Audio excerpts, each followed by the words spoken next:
Hello again. Welcome back to Tourmaline Beach in San Diego, California. And also, especially if you're joining us for the first time, welcome to the channel.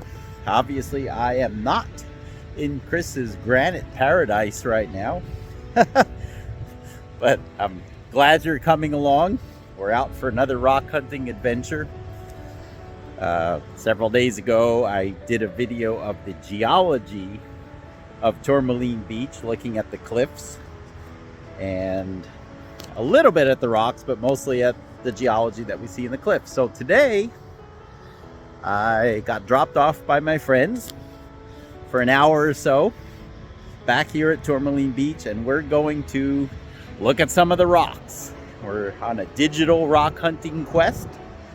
I'm not taking anything home. Just want to see what we can find. Hello, my name is Chris, and I'm a rockaholic. Let's start our rock hunt today looking at the riprap being used to hold back the parking lot. Usually there are a lot of people here, and there's always people sitting on these rocks or in front of them, so I've never really given much attention, but nobody's here today, so this is kind of a cool opportunity. They appear at first glance to be, oops, there's somebody's backpack. They appear to be some kind of volcanic rock, especially this one, most likely a basalt breccia. I neglected to bring a water bottle, unfortunately. I just thought of it now. So as I'm here visiting my friends, some of these trips to the beach are like as they're going out the door or as we're going out the door, oh, we can drop you off at the beach while we do this or that errand, you know. So this is one of those instances. So I just grabbed my stuff and was ready to go. But clearly you can see the clasts. I believe this is some kind of a basalt rather than an ignimbrite because it's very hard. That's why they're using it as riprap. Really pretty stuff. Interesting, this clast has some red. Yeah. Could be a chunk of pumice or something there. Yeah, really cool. Here, the sun's hitting this one at a good angle. Can you see how the clasts are slightly sunken in? Which means they're a little softer. These rocks probably have been here quite a while, so they've been pounded by the waves a few times.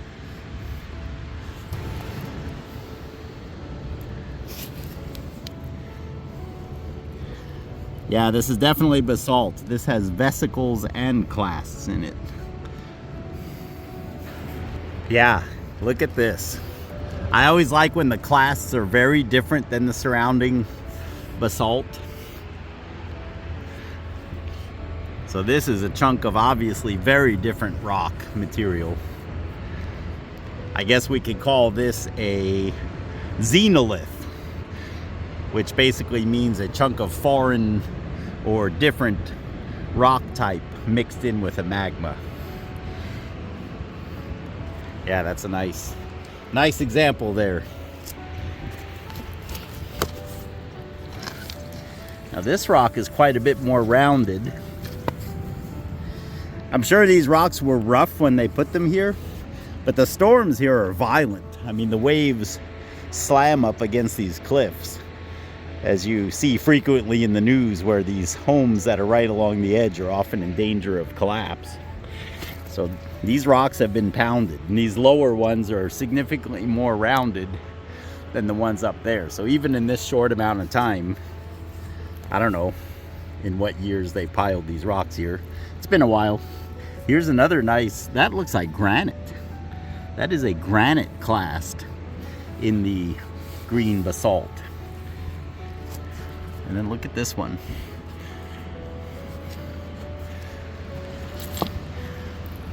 Yep, this is all basalt with xenoliths of different types of rock in them. All right, let's make our way down the beach and see what we can find.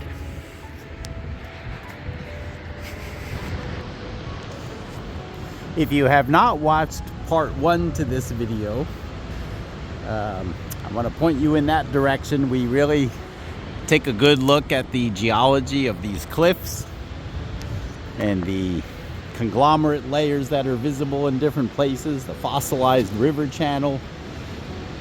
We address all that in the first video of this year's trip here to San Diego. Today we're going to be looking at this gravel. Here we get a good look at it. Good sized rocks. A lot of these are pretty big, and they are of a very wide variety.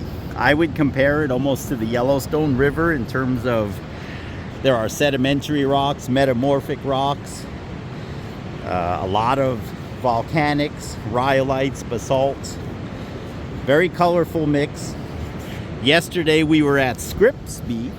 I hope you'll watch the video on that one as well. And there the conglomerates were releasing almost exclusively red basalt cobbles, which was interesting. So here you can see right away it's a very different mix of gravel. Again, I have an extensive collection from this beach, which you can see in the video attached at the end of the first geology description of the cliffs here. I linked that video there. But let's see what we can find. All right, this one caught my eye. Another awesome basalt. Well, look at this. So these are basalt cobbles. They are rounded, or at least somewhat rounded, and they appear to be in a basalt matrix as well. Although it could just be a conglomerate. If I was taking rocks home, I think this would be one of them. So I like to find a conglomerate within a conglomerate. So this definitely has good sorting. There's finer rocks on the bottom, larger ones here, which tells me it's from sedimentary bedding of some kind. Yet it is a cobble falling out of, there you can see some of the conglomerate exposed in the cliff. So these rocks, what a story. Okay, so these rocks were rolling down a river or on a beach. They got preserved in a conglomerate. The conglomerate got broken up and rounded into a cobble, which was then preserved in another conglomerate. And now it has again been released and is rolling around on this beach. What a fascinating story. Yeah, I like finding these just because of the story they tell. I'm gonna take this over to the water. I think I can find a little pool over there and wash this off, and I'll show it to you guys. Okay, I set it in the water here. Gotta wait for the water to go back out. I didn't bring a spray bottle. Sorry about that, guys. All right, it's running out here. This is how we wash rocks at the beach. Yeah, beautiful rounded cobbles on this side.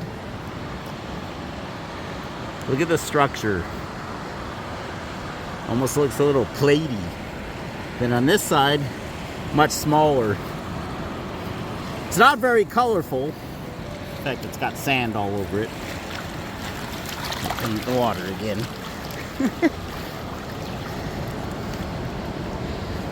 Guys, always got to bring a spray bottle if you want to see rocks wet. Oh, that's a cool one right here.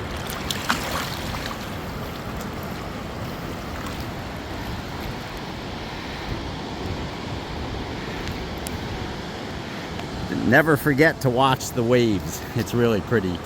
Anyway, this is a cool rock. I think we'll leave it here for the next guy. A conglomerate within a conglomerate, once again released onto the beach. Let's go look at some more.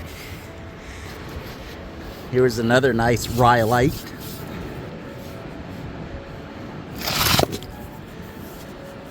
Yeah, I don't know if that's worth taking over to the water or not.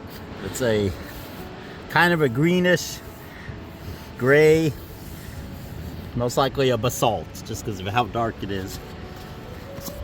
Look at this guy. Okay, that's concrete. Yeah, that's cement. Here's a nice, I would call it a basalt with these veins in it. Again, not too overly colorful.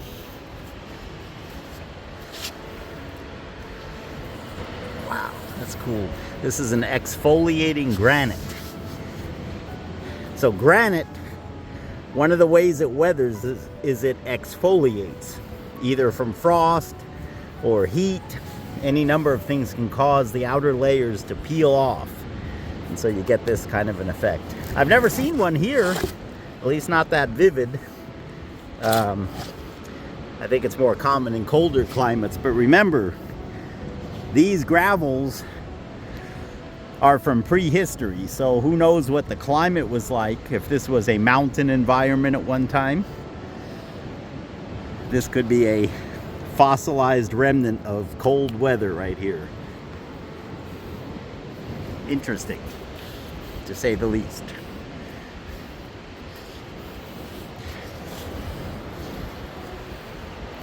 Oh, look at that.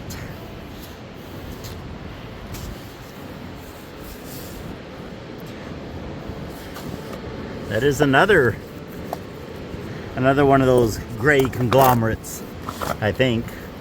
Conglomerate within a conglomerate.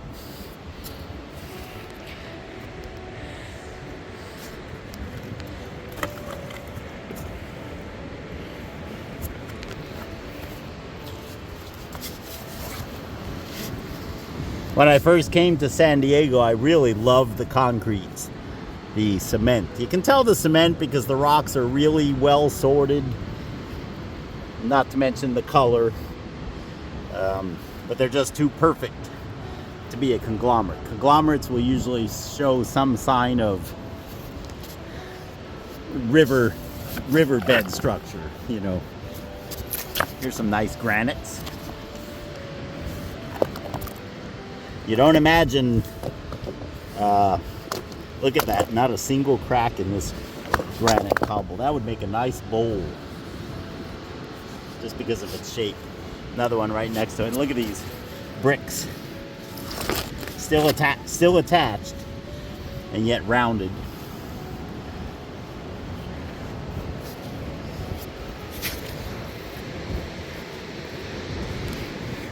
Yeah, this has always been one of my favorite places to come look at rocks because they're big and I can see them. You know, I'm legally blind, so a small little agate down there, I would never see it, but these big rocks I can see.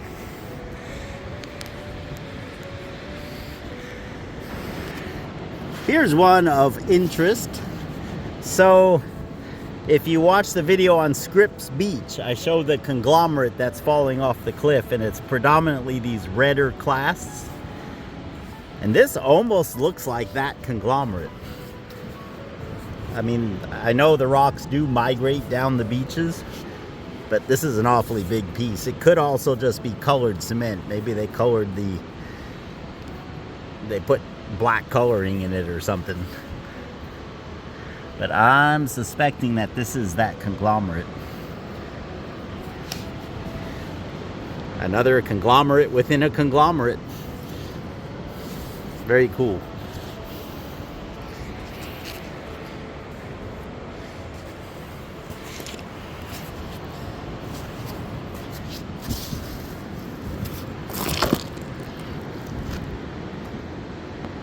A red basalt breccia.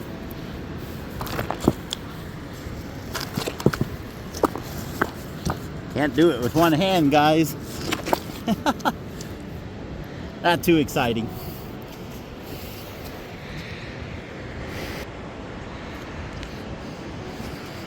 So here on the cliff, you can see clearly the conglomerate layers where most, if not all, of these rocks are being released from and set once again on their journey towards becoming sand. It's a long and painful process for some of these rocks. I've got to hand it to San Diego or whoever maintains this beach. I forgot to bring a water bottle, and I really want to wet some of these rocks. I looked in the trash can, or in the recycle can that they have by the parking lot, and it had just been emptied evidently. And I have not seen any litter, and especially a water bottle, so far on this beach. I'm hoping I come across one. So that's a compliment, because often California gets a bad rap for being polluted and overcrowded and that sort of thing, but they have really done a nice job, at least on this beach, in keeping it pretty pristine. And this is not even a protected area. Like where we were yesterday at Scripps Beach, that's a protected biological reserve kind of a place.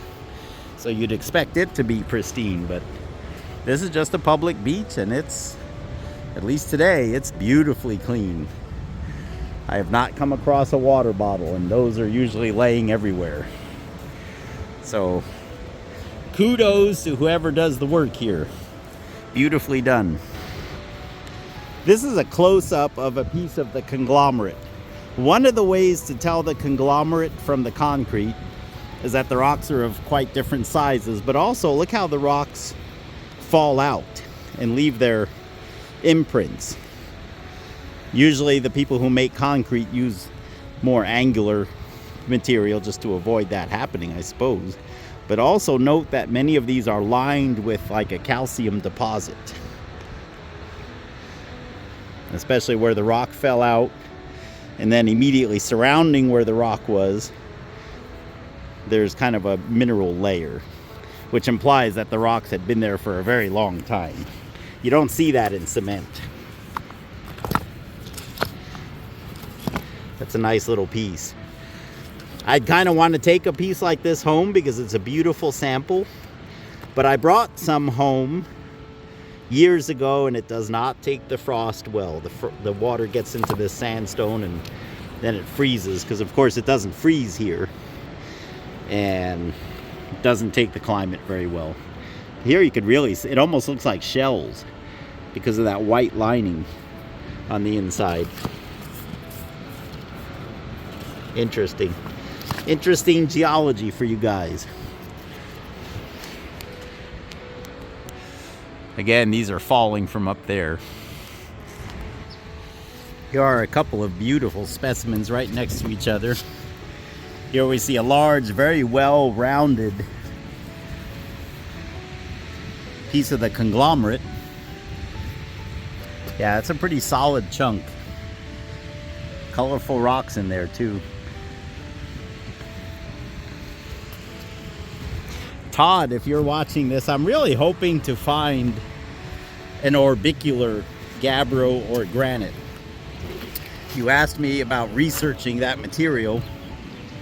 There are a few exposures around San Diego. They all require permission because they're scientifically protected, I guess is the word, by the universities and the museum. So I put in a word with the museum. I'm hoping we can set up some kind of a permission to view them.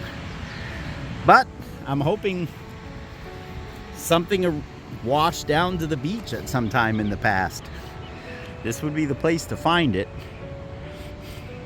These rocks are big, and I don't think anybody takes them, so even if there were a big one here, I think it would still be here. Lots of rhyolites. There are granites. That's what makes me hopeful about finding the orbicular. So let's see what we can find. Oh, look at that. That's a cool banded basalt. I'd love to come here on a rainy day. I was hoping for rain the other day, but it did not rain. So I just need to come back again. Not sure if you can see it over there, but there's the stairway that we came down the other night in part 1 of these videos on Tourmaline Beach. And I made it over to where we found, the lighting was really bad that day. It was sunset. But here's that one I thought was a gneiss at first, and then I said it was probably a rhyolite. Here it is in better light. There's really no feldspar cleavages at all, so I'm pretty sure it's a rhyolite. Boy, that's a nice flawless piece too. And kind of a porphyry right next to it.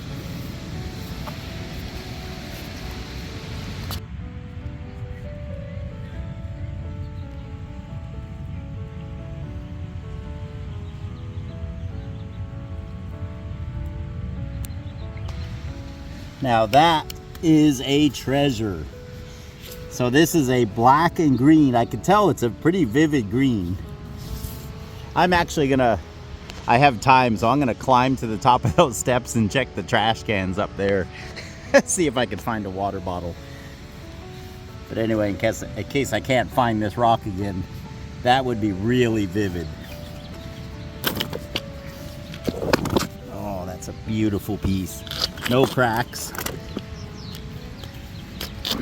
Ooh, don't smash the hand. Yeah, wow, that's a nice one. It's very smooth. It's not, no fractures really at all.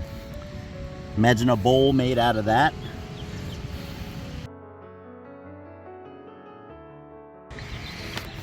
Check this out, guys. Very nice, well-rounded granite, but this is the one I'm after.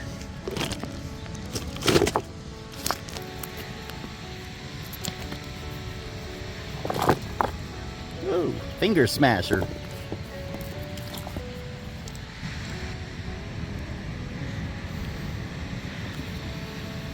Yeah, that's a nice piece. Here we're seeing this conglomerate in much better light. The one next to the stairway here that we came down in the first video. The sun was setting right over there when we made that video. So I'm glad I have the chance to show it to you in better light. And I had mentioned that I was curious as to where these really big rocks are coming from. Here you can clearly see those are some pretty large cobbles. You got the stairs there as a reference. And then here is a section of the actual bedrock. So this is the conglomerate. Again, you can see that almost looks like shells, a pearlescent calcium lining that each rock gets in the conglomerate, and then the rocks pop out. But look at the size of this cobble. Awesome. I'm happy I found this, because this confirms that these big rocks are indeed coming out of the conglomerate. Yeah, this one is still well anchored in its matrix. I know some of you are wondering what this red is. It looks really pretty, but it's cement. Yeah, that's cement. And that's most likely where it was up against metal. All right, I'm gonna go up these steps and see if I can find a water bottle to wet some of these. All right, guys, I'm sorry. I had to dig this out of the trash. Best I can find is a coffee cup. I think in California, they're very conservative with their water bottles. It's funny, other places I go, even in Colorado and wherever, you could always see water bottles thrown here and there. I had to come a long ways to get a coffee cup. But now let's go look at some wet rocks, shall we? So here's the reason I don't really look at the rocks that are down here closer to the water. They're covered with like an iron oxide. So it's not really that it's hard to tell what they are, but they're just not as pretty. I'm just trying to get down here where I can get some water. And then we'll go back and see if we could look at some wet rocks. All right, I am armed, guys. Coffee cup full of water. This rock here, I have several of these at home. If you watch the Rockhounds tribute to San Diego video, you'll see a few of these in my collection. I don't know why I like them. Todd, I don't know if these are related to the orbiculars or not. I don't think so. I mean, there's no real structure. They're just aggregates, kind of dendrites of dark minerals in a light granite. Gotta go sparingly with the water here.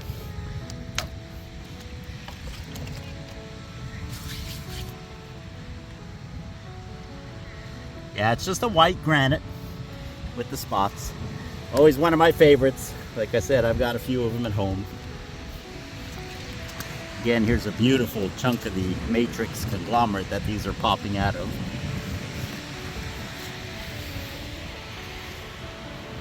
Now, if I could remember where that beautiful black and green one was, that would be awesome.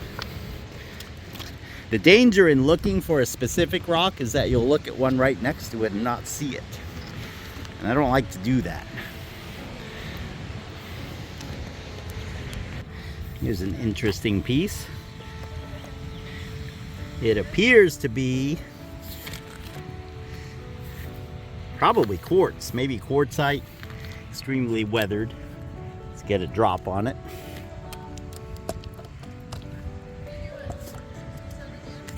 Yeah, see how the water brings these rocks alive? Wow. Nice piece. This rock gives us some insight into what a lot of these breccias and maybe even some of the ones I've been calling conglomerates, what they are. So on the outside, this clearly looks like clasts.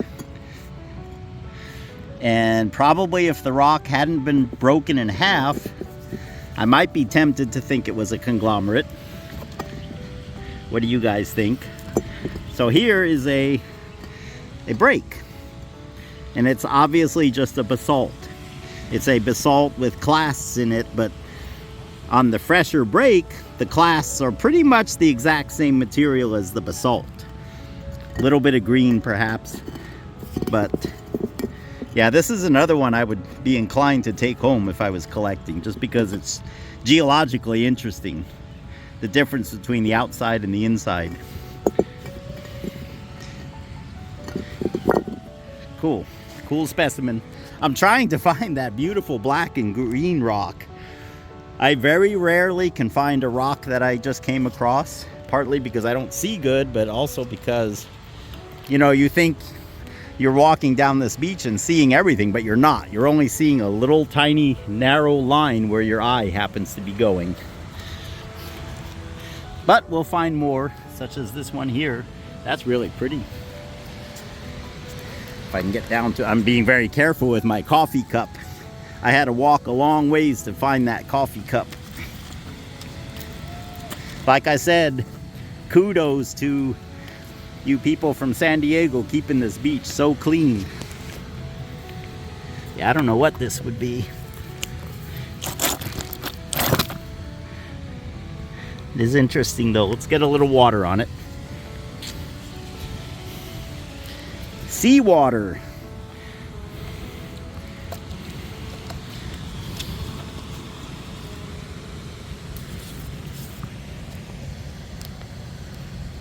Nice. Nice. I can't really identify this one.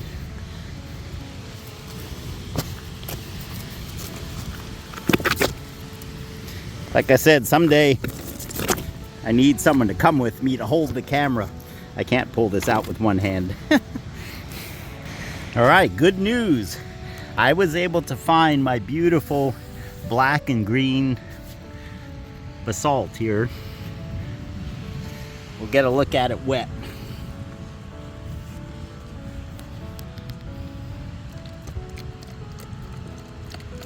Oh yeah, color comes right out.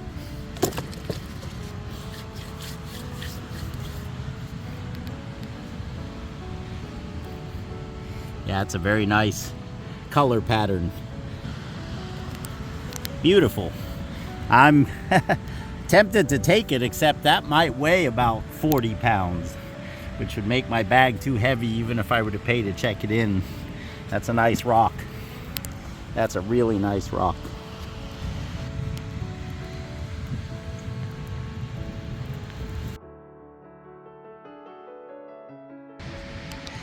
All right, I came across another of those granites. This one is more fine-grained, and it has the little dark spots in it. But in this one, it appears that the material immediately surrounding the dark spots is of a whiter or more pure white consistency compared to the matrix. Let's wet it and see if this is true. Here's my hand to give you an idea how big of a rock we're looking at. These are gorgeous stones, guys. They would really be nice in the rock garden. Oh, yeah.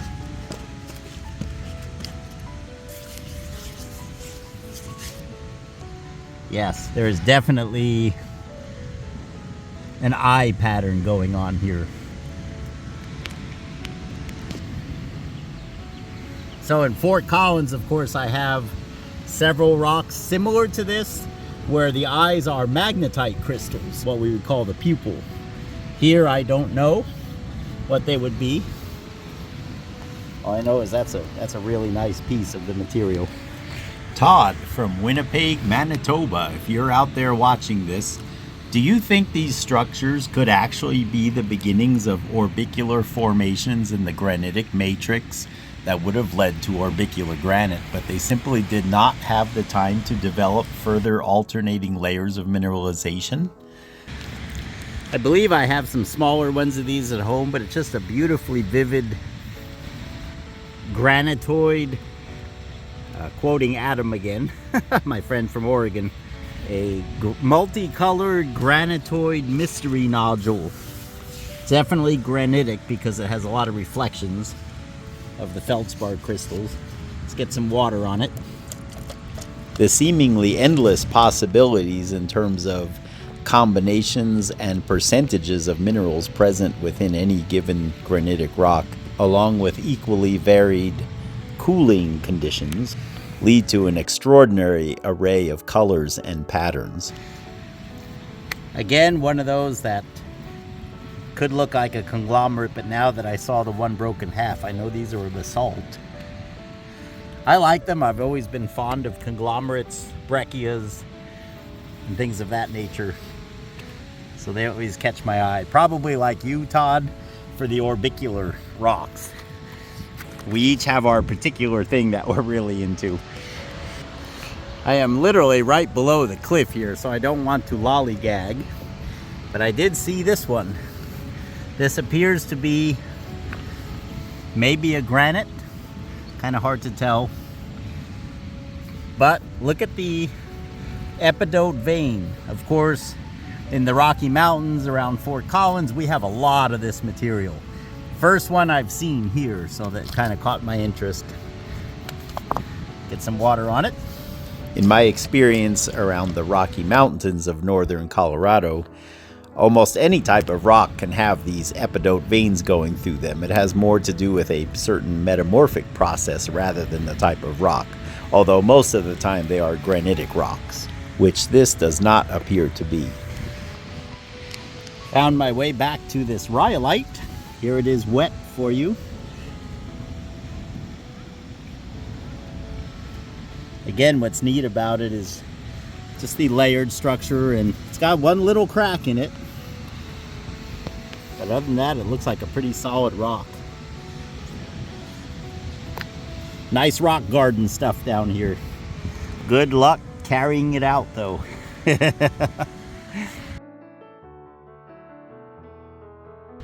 This concrete. Oh, that is not concrete. Yeah, this is rounded, equally smooth like a river rock all the way around. Probably a basalt breccia. I thought it was concrete. That would definitely be one I would take home. Okay, so even more interesting. But look at this rhyolite. This is right here next to the group.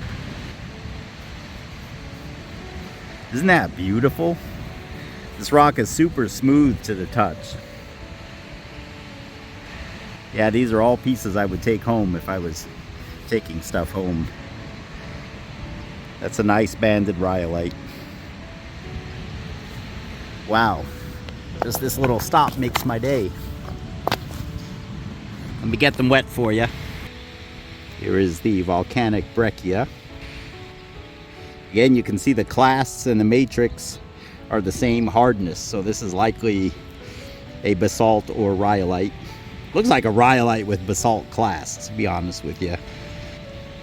Probably the nicest piece I've seen from here in terms of just clarity. It's a nice example of the material. I have some that are more colorful from here. So they're around.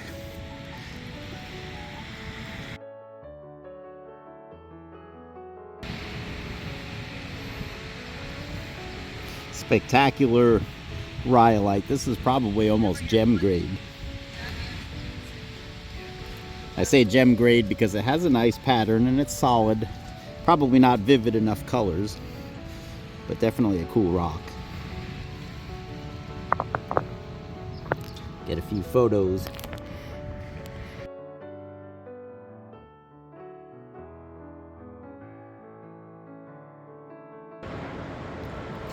Another couple of really cool rocks side by side.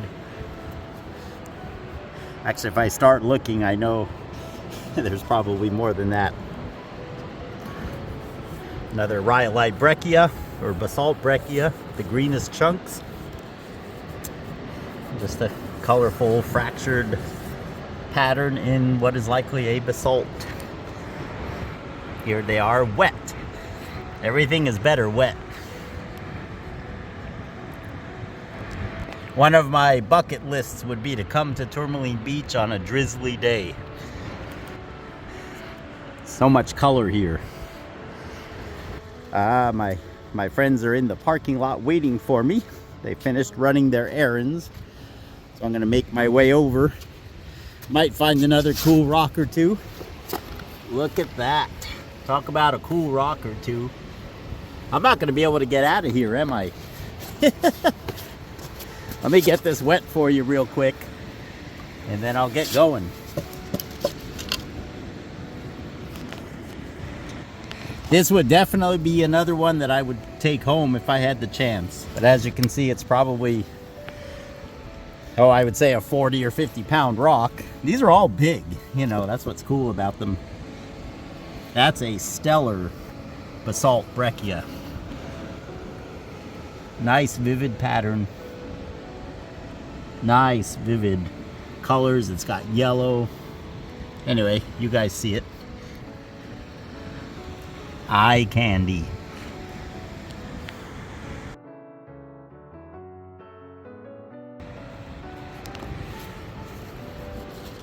Okay, let's be on our way. So they're waiting for me. In theory, I'm going to try to get over there quickly. It's just down around the bend there. I want to bring up my previous Tourmaline Beach videos. Watch them. It'll be well worth your time if you haven't. Again, the one I did a few days ago is all about the geology present in these cliffs. And then the video linked at the end of that one goes back to my collection. I believe it's called Rockhound's Tribute to San Diego Beaches. But 90% or more of what I have in that collection is from here. And the rocks I found here today rival a lot of those. They're really nice pieces. Anyway, God bless you guys. We look forward to seeing you on the next adventure. Enjoy shoveling the snow. I hear it's really cold in the rest of the country. I'm going back to Fort Collins tomorrow. I think right now it's about 0 or 10 above, something like that. It's like 75 here. I am boiling. I have my sweatshirt on to keep from getting sunburned. Anyway, again, thanks for watching.